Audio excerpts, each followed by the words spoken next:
ഹരേ കൃഷ്ണ. എല്ലാവർക്കും മാധവത്തിലേക്ക് സ്വാഗതം. നമ്മൾ നളദമയന്തിമാരുടെ കഥയായിരുന്നു കഴിഞ്ഞ ദിവസം നോക്കിയത്. കുറച്ച് ഭാഗമാണ് നമ്മൾ പഠിച്ചത്. അതായത് ദമയന്തി നളനോട് പറയുകയാണ്, ഞാൻ അങ്ങയെ മാത്രമേ വിവാഹം കഴിക്കുകയുള്ളൂ എന്ന് കരഞ്ഞുകൊണ്ട് പറയുന്ന ആ ഭാഗമാണ് നമ്മൾ പറഞ്ഞു നിർത്തിയത്.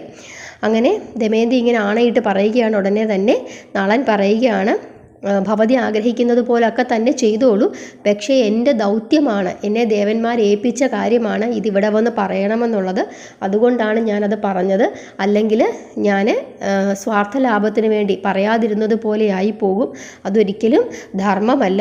പക്ഷേ ദേവി, ഞാനിവിടെ വന്ന് പറഞ്ഞ കാര്യം മനസ്സിൽ വെക്കുക തന്നെ വേണം. അതിനുശേഷം ഭവതിക്ക് ഇഷ്ടമുള്ളതുപോലെ ചെയ്തോളൂ എന്ന് പറയുകയാണ്. ഉടനെ തന്നെ ദമയന്തി പറഞ്ഞു, എന്തൊക്കെ സംഭവിച്ചെന്ന് വച്ചു കഴിഞ്ഞാലും ഞാൻ അങ്ങയെ മാത്രമേ വിവാഹം കഴിക്കുകയുള്ളൂ. പക്ഷേ നമ്മൾ രണ്ടുപേരും ഒരു വലിയ വൈതരണിയിൽ പെട്ടിരിക്കുകയാണ്. അതുകൊണ്ട് ഞാൻ അങ്ങയോടൊരു കാര്യം പറയാം.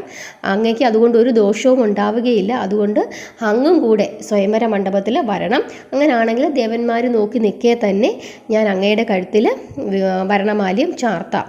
അപ്പോൾ അങ്ങയ്ക്ക് യാതൊരു ദോഷവുമില്ല. അങ്ങ് വന്ന് പറഞ്ഞു കഴിഞ്ഞു, ഞാൻ എൻ്റെ ഇഷ്ടത്തിന് ചെയ്തു എന്ന് ആ രീതിയിലേക്ക് ആവുകയുള്ളൂ എന്ന് പറഞ്ഞു. അതുകൊണ്ട് അങ്ങനെ ചെയ്യണമെന്ന് നളനോട് പറഞ്ഞു വിടുകയാണ്. അങ്ങനെ നളൻ തിരിച്ച് ദേവന്മാരുടെ അടുത്ത് വന്നിട്ട് കൊട്ടാരത്തിനുള്ളിൽ പോയ കാര്യങ്ങളെല്ലാം പറഞ്ഞു. ദേവന്മാരുടെ അനുഗ്രഹം കൊണ്ട് നളനെ ആരും കണ്ടില്ല എന്നും ദമയന്തിയും തോഴിമാരും മാത്രമേ കണ്ടുള്ളൂ എന്നും അങ്ങനെ ദമയന്തിയോട് ഈ കാര്യങ്ങളെല്ലാം പറഞ്ഞു എന്നുള്ള കാര്യമൊക്കെ പറയുകയാണ്. അതിനുശേഷം ദമയന്തി നളനോട് പറഞ്ഞ കാര്യങ്ങളും, അതായത് സ്വയംവര മണ്ഡപത്തിൽ എത്തണമെന്നും നളനെ മാത്രമേ വിവാഹം കഴിക്കുകയുള്ളൂ എന്ന് പറഞ്ഞ കാര്യങ്ങളെല്ലാം തന്നെ നളൻ ദേവന്മാരോട് പറഞ്ഞു. എന്നിട്ട് പറഞ്ഞു, നിങ്ങളാണിനി ഈ കാര്യങ്ങൾക്കൊക്കെ ഒരു തീരുമാനം ഉണ്ടാക്കേണ്ടതെന്ന് പറയുകയാണ്. അപ്പോഴേക്കും സ്വയംവരത്തിനുള്ള സമയമൊക്കെയായി. ഭീമകൻ രാജാവ്, അതായത് ദമയന്തിയുടെ അച്ഛൻ, എല്ലാവരെയും സ്വയംവര മണ്ഡപത്തിലേക്ക് ക്ഷണിക്കുന്നു. അങ്ങനെ ഓരോരുത്തരും അവരവരുടെ സ്ഥാനങ്ങളിൽ തന്നെ ഇങ്ങനെ ഇരിക്കുകയാണ്. അങ്ങനെ ഇരിക്കുന്ന സമയത്ത് ദമയന്തി അവിടേക്ക് വരുന്നു. അതിസുന്ദരിയായിട്ടാണ് ദമയന്തി ആ സഭയിലേക്ക് വരുന്നത്. അപ്പം ദമയന്തിയുടെ കൂട്ടത്തിൽ ഒരാളുണ്ട്. ആ ആൾ ഓരോ രാജാക്കന്മാരെയും ഇങ്ങനെ പരിചയപ്പെടുത്തുന്നു. എല്ലാവരെയും ഒന്ന് നോക്കിയതിന് ശേഷം ദമയന്തി ഇങ്ങനെ മുമ്പോട്ട് നടക്കുകയാണ്. അങ്ങനെ ഏറ്റവും അവസാനം ഒരിടത്തെത്തുന്നു. ആ സമയത്ത് പരിചയപ്പെടുത്താൻ വന്ന ആളിനും അത്ഭുതമാകുന്നു, ദമയന്തിക്കും അത്ഭുതമാകുന്നു. എന്താണ്, ഒരേപോലുള്ള 5 നളന്മാർ. എന്താ ചെയ്യുക, ഇതിനകത്തൊന്നും നളനെ കണ്ടുപിടിക്കാനേ പറ്റുന്നില്ല. അതായത് ദേവന്മാരും നളനും എല്ലാവരും എന്ത് ചെയ്യുന്നു, ഒരുപോലെ ഇരിക്കുന്നു. 4 ദേവന്മാരും ഒരു നളനും. ഇതിനകത്തുനിന്നും എങ്ങനെ നളനെ തിരിച്ചറിയും എന്ന അവസ്ഥയിലേക്ക് ദമയന്തി എത്തുകയാണ്. ദമയന്തിക്ക് ഒരു തരത്തിൽ ഇതിനകത്തുനിന്ന് ആരാണ് നളനെന്ന് മനസ്സിലാക്കാനായിട്ട് പറ്റുന്നില്ല. ഏറ്റവും അവസാനം ദമയന്തി ഈ ദേവന്മാരെ തന്നെ മനസ്സിൽ പ്രാർത്ഥിക്കുകയാണ്. എന്നിട്ട് പ്രാർത്ഥിച്ചിട്ട് പറയുന്നു, ഞാൻ ഈ ഹംസം വന്ന് പറഞ്ഞതിന് ശേഷം നളനെ ഇങ്ങനെ എപ്പോഴും മനസ്സിൽ വിചാരിച്ചു കൊണ്ടിരിക്കുകയായിരുന്നു. എൻ്റെ മനസ്സാൽ ഞാൻ നളനെ വിവാഹം കഴിച്ചു കഴിഞ്ഞിരിക്കുന്നു, അതുകൊണ്ട് എന്നെ രക്ഷിക്കണമെന്നൊക്കെ പറഞ്ഞ് ഇങ്ങനെ ദേവന്മാരെ മനസ്സിൽ വിചാരിച്ച് ഇങ്ങനെ പ്രാർത്ഥിക്കാൻ തുടങ്ങുന്നു. അപ്പോൾ ദേവന്മാർക്ക് മനസ്സിലാകുന്നു, ദമയന്തി വളരെ സത്യസന്ധമായിട്ട് തന്നെയാണ് ഈ നളനെ വിവാഹം കഴിക്കാനായിട്ട് ആഗ്രഹിക്കുന്നത്. അതുകൊണ്ട് ദമയന്തിയുടെ ദൃഢനിശ്ചയം, കളങ്കമില്ലാത്ത പ്രേമം, ആത്മശുദ്ധി, ബുദ്ധി, ഭക്തി, നളനോടുള്ള സ്നേഹം, ഇങ്ങനെയെല്ലാം കണ്ടിട്ട് ദേവന്മാർ ചില കാര്യങ്ങൾ ദമയന്തിക്ക്, അതായത് നളനെ തങ്ങളിൽ നിന്നും വേർതിരിച്ചെടുക്കുന്ന ചില കാര്യങ്ങൾ ദമയന്തിക്ക് കാണിച്ചു കൊടുക്കുകയാണ്. അതായത് എന്താണ്, ദേവന്മാരുടെ ശരീരത്തിൽ വിയർപ്പ് തുള്ളികളില്ല, അവരുടെ കണ്ണുകൾ ഇമ വെട്ടുന്നില്ല, അതുപോലെ അവർ നിൽക്കുന്നുണ്ടെങ്കിലും പാദങ്ങൾ ഭൂമിയിൽ സ്പർശിച്ചിട്ടില്ല, ദേവന്മാർക്ക് നിഴലുകളില്ല. ഇതിൽ നിന്നും അവർ അനായാസം, ദമയന്തി അനായാസമായിട്ട് ആരെ കണ്ടെത്തുന്നു, നളനെ കണ്ടെത്തുന്നു. അങ്ങനെ വിവാഹം നടക്കുന്നു. അതിനുശേഷം ഇവരെന്ത് ചെയ്യുന്നു, ദേവന്മാരുടെ കാൽക്കൽ നമസ്കരിക്കുന്നു. അങ്ങനെ ഈ നളന് 8 വരങ്ങൾ ദേവന്മാർ കൊടുക്കുകയാണ്. അത് 4 ദേവന്മാരാണ്, ഓരോരുത്തരും 2 വരം വെച്ച് കൊടുക്കുന്നു. അതിൽ ഇന്ദ്രൻ പറയുകയാണ്, നള, യജ്ഞത്തിൽ നിനക്കെന്നെ നേരിൽ കാണാൻ സാധിക്കും, നിനക്ക് ഉന്നത ഗതി ലഭിക്കും. അങ്ങനെ 2 വരം കൊടുക്കുന്നു. അതിനുശേഷം അഗ്നിദേവൻ പറയുകയാണ്, നീ എന്നെ ഒന്ന് സ്മരിച്ചാൽ മതി, ഞാൻ അവിടെ പ്രത്യക്ഷനാകും, എനിക്ക് തുല്യമായ ശോഭയോടുകൂടി ഒരു സാമ്രാജ്യം തന്നെ നിനക്ക് പ്രാപ്തമാകും. ഉടനെ തന്നെ യമരാജൻ പറയുകയാണ്, നീ പാകം ചെയ്യുന്ന എന്തും അത്യന്തം സ്വാദിഷ്ടമായിരിക്കും, നീ ധർമ്മത്തിൽ ഉറച്ചവനായിരിക്കും. ഉടനെ വരുണദേവൻ പറയുകയാണ്, എവിടെ ജലം വേണമെന്ന് നീ ആഗ്രഹിക്കുന്നുവോ അവിടെ വെള്ളം പ്രത്യക്ഷപ്പെടും, നിന്റെ മാല എന്നും സുഗന്ധം പരത്തുന്നതായിരിക്കും. അങ്ങനെ വരമെല്ലാം കൊടുക്കുന്നു. അതിനുശേഷം ദേവന്മാർ അവരുടെ സ്വർഗരാജ്യത്തിലേക്ക് പോവുകയാണ്. അതിനുശേഷം നളനും ദമയന്തിയും കൂടെ അച്ഛൻ്റെ അമ്മയുടെയൊക്കെ അനുഗ്രഹം മേടിച്ചതിന് ശേഷം അവർ അവരുടെ രാജധാനിയിലേക്ക് പോവുകയാണ്. അങ്ങനെ വളരെ സൽഭരണമായിരുന്നു ആര് കാഴ്ചവെച്ചിരുന്നത്? നളൻ കാഴ്ചവെച്ചിരുന്നത്. അങ്ങനെ ഒരു വലിയ നീതിമാനായ ചക്രവർത്തി, ഒരു രാജാവ് എന്ന നിലയിൽ നളൻ പ്രസിദ്ധനാവുകയാണ്. അതിനുശേഷം ഒരുപാട് അശ്വമേധ യാഗങ്ങളൊക്കെ നടത്തുന്നു. അതിനുശേഷം ഇവർക്ക് ഇന്ദ്രസേനനെന്നും ഇന്ദ്രസേന എന്ന് പറയുന്ന ഒരു പുത്രിയും, ഇന്ദ്രസേനൻ എന്ന് പറയുന്ന ഒരു പുത്രനും ഇന്ദ്രസേന എന്ന് പറയുന്ന ഒരു പുത്രിയും നളനും ദമയന്തിക്കും ജനിക്കുകയാണ്. അങ്ങനെ സ്വയംവര മണ്ഡപത്തിൽ നിന്നും ലോകപാലകരായ ഇന്ദ്രാദികൾ മടങ്ങിപ്പോകവേ അവർ കലിയെയും കലിയുടെ കൂട്ടുകാരനായ ദ്വാപരനെയും കണ്ടുമുട്ടുന്നു. അങ്ങനെ ഇന്ദ്രൻ കലിയോട് ചോദിക്കുകയാണ്, കലിയെ നീ എവിടെ പോകുന്നു എന്ന് ചോദിക്കുന്നു. ഉടനെ കലി പറയുകയാണ്, ഞാൻ ദമയന്തിയുടെ സ്വയംവര വാർത്ത കേട്ടു, അതുകൊണ്ട് ആ സ്വയംവരത്തിൽ പങ്കെടുക്കാൻ വേണ്ടി പോവുകയാണെന്ന് പറഞ്ഞു.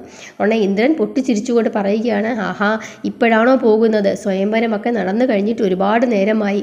നളൻ ദമയന്തിയാണ് വിവാഹം കഴിച്ചത്, ഞങ്ങളും ഉണ്ടായിരുന്നു, പക്ഷേ ഞങ്ങളെ ഒന്നും വിവാഹം കഴിച്ചില്ല എന്ന് പറഞ്ഞു. ഉടനെ തന്നെ കലിക്ക് എന്ത് ചെയ്യുന്നു? വലിയ ദേഷ്യം തോന്നുന്നു. എന്നിട്ട് പറയുന്നു, ആഹാ, അങ്ങനെ ഒരു അപരാധമാണോ ചെയ്തത്? ദേവന്മാരെ എല്ലാം നോക്കിയിരിക്കെ ദമയന്തി ഒരു മനുഷ്യനെ വിവാഹം കഴിച്ചോ? അങ്ങനെയാണെങ്കിൽ അവളെ ഇതിന് ഞാൻ ശിക്ഷിക്കുക തന്നെ ചെയ്യുമെന്ന് പറഞ്ഞു. ഉടനെ ദേവന്മാർ പറയുകയാണ്, അതിന് ഞങ്ങളോടൊരു ധിക്കാരവും ദമയന്തി കാണിച്ചില്ല. നളൻ തന്നെയാണ് യോഗ്യൻ, ഞങ്ങളുടെ അനുഗ്രഹത്തോടു കൂടി തന്നെയാണ് നളനെ വിവാഹം കഴിച്ചത് എന്ന് പറയുകയാണ്. പക്ഷേ എന്നും പറഞ്ഞ് അവരങ്ങ് പോയി. പക്ഷെ കലിക്ക് എന്ത് ചെയ്യുന്നില്ല? ഭയങ്കരമായ നിരാശയും ദേഷ്യവും ഒക്കെ തോന്നുന്നു. അങ്ങനെ കലി കൂട്ടുകാരനായ ദ്വാപരനോട് പറയുകയാണ്, ദ്വാപര, എനിക്ക് വലിയ ദേഷ്യം തോന്നുന്നു, എനിക്ക് നിരാശ തോന്നുന്നു, അതുകൊണ്ട് ഒരിക്കലും ദമയന്തിയും നളനും സന്തോഷമായി ജീവിക്കാൻ ഞാൻ സമ്മതിക്കത്തില്ല. അതുകൊണ്ട് നീയും എൻ്റെ കൂടെ തന്നെ നിൽക്കണം, ഞാൻ നളനിൽ പ്രവേശിക്കാൻ പോവുകയാണെന്ന് പറയുന്നു. അങ്ങനെ ഇവരെന്ത് ചെയ്യുന്നു? 12 വർഷം നളനെ എപ്പോഴെങ്കിലും ഒന്ന് പ്രവേശിക്കാൻ പറ്റുമോ എന്ന് കരുതി ഇങ്ങനെ നോക്കിയിരിക്കുകയാണ്. അങ്ങനെ ഒരു ദിവസം സന്ധ്യാവന്ദനത്തിന് സമയമാകുന്നു. ആ സമയത്ത് നളന് മൂത്രശങ്ക ഉണ്ടാവുകയും ആ കൃത്യം നിർവഹിച്ചതിന് ശേഷം ഈ സന്ധ്യാവന്തരത്തിലുള്ള സമയം അതിക്രമിച്ചിരിക്കുന്നതിനാൽ വേണ്ട വിധത്തിൽ ശുചിയാക്കാതെ അദ്ദേഹം എന്ത് ചെയ്യുന്നു? സന്ധ്യാവന്തരത്തിനിരിക്കുന്നു. അപ്പോൾ ആ സമയത്ത് ശരീരത്തിന് ഒരു അശുദ്ധി ഉണ്ടായ ആ സമയത്ത്, ഒരു ചെറിയ ഒരു പഴുത് കിട്ടിയ സമയത്ത് തന്നെ അവിടേക്ക് എന്ത് ചെയ്യുന്നു? നളൻ്റെ ശരീരത്തിലേക്ക് കലി ആവേശിക്കുകയാണ്. അതിനുശേഷം നളനൊരു സഹോദരനുണ്ട്, പുഷ്കരൻ്റെ അടുത്ത് ചെന്നിട്ട് പുഷ്കരനപ്പം എങ്ങനെയെങ്കിലും രാജാവാകണമെന്നൊക്കെ പറഞ്ഞ് ഇങ്ങനെ ആഗ്രഹിച്ചിരിക്കുകയാണ്.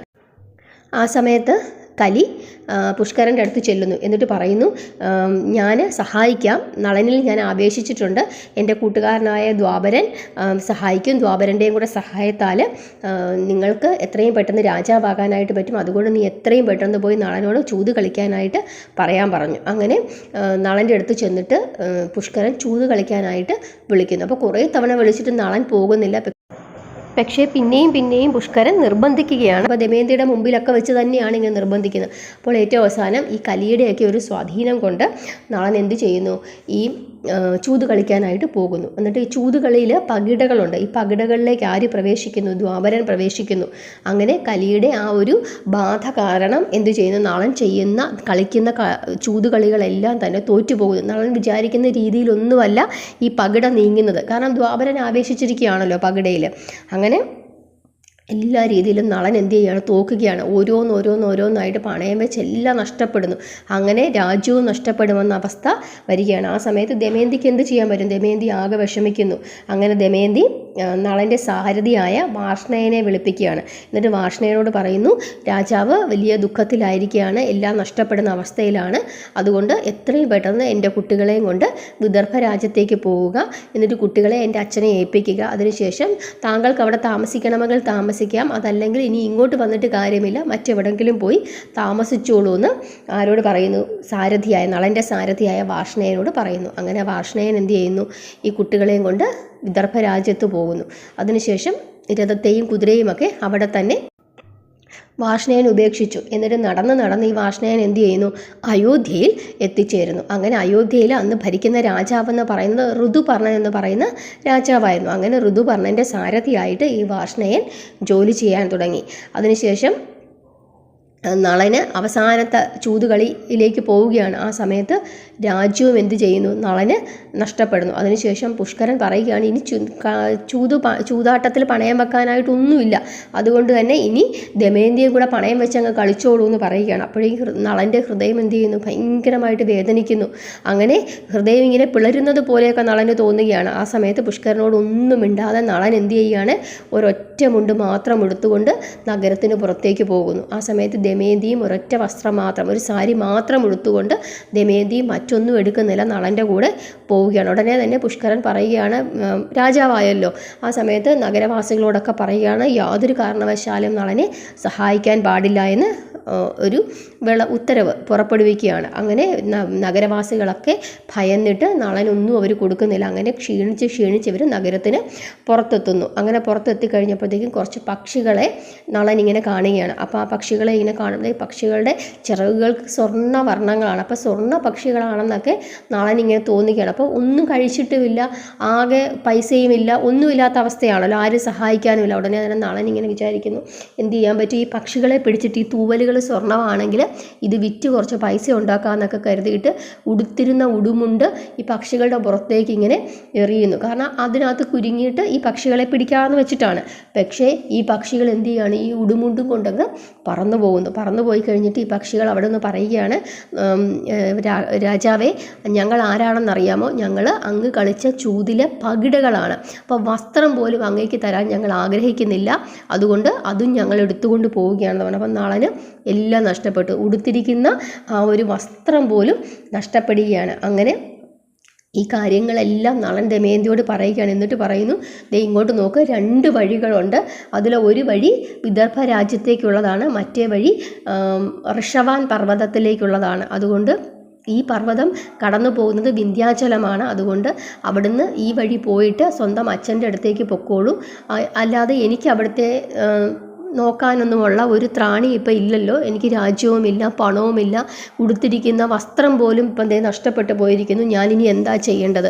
അതുകൊണ്ട് ഭവതി എന്തായാലും രാജകുമാരിയാണല്ലോ, അച്ഛൻ എന്തായാലും ഇപ്പോഴും രാജാവാണല്ലോ, അപ്പം അങ്ങോട്ടേക്ക് പോയി കഴിഞ്ഞാൽ ഭവതിക്ക് എങ്ങനെയെങ്കിലും ജീവിക്കാനായിട്ട് പറ്റും, അതുകൊണ്ട് തിരിച്ച് അച്ഛൻ്റെ വീട്ടിലേക്ക് പൊക്കോളൂ എന്ന് നളൻ ഇങ്ങനെ പറയുകയാണ്. ഉടനെ ദമയന്തി വീണ്ടും കരയുകയാണ്. എന്നിട്ട് പറഞ്ഞു, ഒരു കാരണവശാലും ഞാൻ അച്ഛൻ്റെ അടുത്തേക്ക് പോവുകയില്ല, ഇപ്പോൾ എൻ്റെ അവസ്ഥ വളരെ മോശമാണ്, ഈ അവസ്ഥയിൽ എനിക്കൊരിക്കലും അച്ഛൻ്റെ അടുത്തേക്ക് പോകാനായിട്ട് പറ്റില്ല, അതുകൊണ്ട് ഞാൻ അങ്ങേ ഉപേക്ഷിച്ച് പോകില്ല, അങ്ങ് എവിടെ പോയാലും ഞാൻ അങ്ങയുടെ കൂടെ തന്നെ വരുമെന്നും പറഞ്ഞ് ദമയന്തി അവിടെ തന്നെ ഇരിക്കുകയാണ്. അങ്ങനെ കുറച്ച് നേരം കഴിഞ്ഞപ്പോൾ ദമയന്തി ആ ഒരു മരത്തിൻ്റെ ചോട്ടിൽ കിടന്നങ്ങ് ഉറങ്ങി. ഉടനെ തന്നെ നളൻ ദമയന്തിയെ ഇങ്ങനെ നോക്കുകയാണ്. അപ്പോൾ ദമയന്തിയുടെ ശരീരം വല്ലാതെ ക്ഷീണിച്ചിരിക്കുന്നു, ആഭരണങ്ങളൊന്നുമില്ല, കരഞ്ഞ് കലങ്ങി ഉറങ്ങുകയാണ്. ശരീരത്തെല്ലാം പൊടിയൊക്കെ പറ്റി ആകെ ഒരു വല്ലാത്ത അവസ്ഥയിൽ ദമയന്തി ഇങ്ങനെ കിടന്നുറങ്ങുന്നു. അപ്പോൾ ദമയന്തിയെ അത് കണ്ടിട്ട് നളന് ഭയങ്കരമായ സങ്കടം തോന്നുന്നു. ഉടനെ നളൻ ഇങ്ങനെ വിചാരിക്കുകയാണ്, ഞാനങ്ങ് ഉപേക്ഷിച്ച് പോയാൽ, എന്നെ കാണാതിരുന്നാൽ ദമയന്തി അങ്ങ് അച്ഛൻ്റെ അടുത്തേക്ക് പോകുമായിരിക്കും, അങ്ങനെ ദമയന്തി സന്തോഷത്തോടു കൂടി ജീവിക്കുമായിരിക്കും, അല്ലെങ്കിൽ എൻ്റെ കൂടെ വന്നാൽ ഞാൻ എങ്ങനെ നോക്കും എന്ന് വിചാരിച്ചിട്ട് നളൻ എന്ത് ചെയ്യുന്നു, ദമയന്തി ഉടുത്തിരുന്ന വസ്ത്രത്തിൻ്റെ കുറച്ച് ഭാഗം മുറിച്ചെടുത്തിട്ട് ഉടുക്കുന്നു, മുണ്ടായിട്ട് ഉടുത്തിട്ട് ദമയന്തിയെ ഇങ്ങനെ നോക്കി കുറച്ച് നേരം കരഞ്ഞിട്ട് നളൻ അങ്ങ് പോവുകയാണ്. അപ്പം നളൻ്റെ വിചാരം, എന്നെ കാണാതാകുമ്പോൾ ദമയന്തി അച്ഛൻ്റെ അടുത്തേക്ക് പൊക്കോളുമെന്ന് കരുതി നളൻ ദമയന്തിയെ അവിടെ ഉപേക്ഷിച്ചിട്ട് പോവുകയാണ്. ബാക്കി നമുക്ക് അടുത്ത ദിവസം പറയാം. ഇനി എന്താണ് ദമയന്തിക്ക് സംഭവിച്ചത്, നളൻ എന്താണ് സംഭവിക്കുന്നത് എന്നുള്ള കാര്യം നമുക്ക് അടുത്ത ദിവസം പറയാം. അതുപോലെ ഗീതാ ക്ലാസ് ഒരുപാട് പേര് കാണുന്നില്ല, എല്ലാവരും അതുപോയി ഒന്ന് കണ്ടു നോക്കണം, കാണുമ്പോഴേ നിങ്ങൾക്ക് മനസ്സിലാവത്തുള്ളൂ അത് എത്രത്തോളം ഫലവത്താണ് ആ ഗീതാ ക്ലാസ് എന്ന്. കാരണം ഓരോ വരികളുടെയും അർത്ഥം പറഞ്ഞിട്ടാണ് ഞാൻ പറയുന്നത്. അപ്പോൾ എല്ലാവരും ഗീതാ ക്ലാസ്സിലും കയറണം. അപ്പോൾ ഈ കഥ ഇഷ്ടപ്പെട്ടോ ഇല്ലയോ എന്നുള്ള കാര്യം നിങ്ങൾ തീർച്ചയായിട്ടും എനിക്ക് കമൻ്റ് ഇട്ട് എന്നെ അറിയിക്കണം.